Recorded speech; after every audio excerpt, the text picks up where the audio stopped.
including God. Like, I'm covering all my bases, I'm good. And you kind of get deluded into thinking that you're the master of your own destiny, including heaven. That's a very dangerous place to be, because that's pride. And that's probably the one thing that will block you from getting into heaven, is if you think you're going to go toe-to-toe with Jesus on getting in. You die at the end of life, you leave it all behind. Nothing goes with you. So my big message is to people, and it's funny because John Rich, the country music guy, he just did a very long episode with Tucker where he talked about the book of Revelation.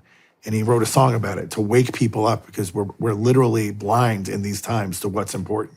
He says, you don't know when the end of your life is going to come, but you better be ready. And by ready, I mean prepared for heaven.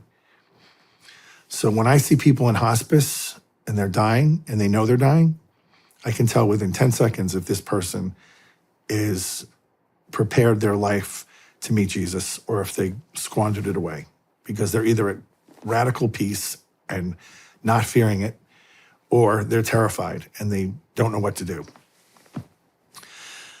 If I could impose one point of this whole interview today to the people listening is,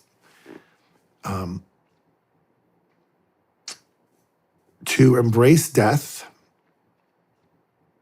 because you're going to die. Maybe the first to let you know you're going to die. I don't know if anybody's ever said that to you. You're going to die. Some people go through life not knowing that, or they deceive themselves and think, I'm never going to think about it, because if I can just put it off long enough, maybe I'll somehow skirt it in some way. I don't know what they're thinking. But the art of dying well is directly correlated to the art of living well.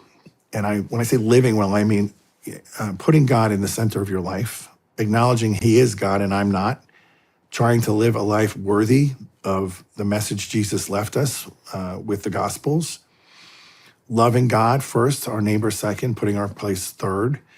And when people do that, that creates a lifestyle that's not focused on me. It's focused on God and others. And that's what creates holiness, and that's what creates virtue. And at the end of life, that creates a person that's ready to die and open to heaven and wanting heaven. And I even tell people, tell God, you want to be a saint. Say it out loud. I want to be a saint. I think there's a power to the audible with regard to, particularly with scriptures. I'm talking about directly to God, not into the universe and the secret and all that nonsense. And then, look at some people. We have the saints as models of people who've been victorious. That's why we don't adore the saints. We venerate them. We say, good job, well done, you did it. And now help us get there too.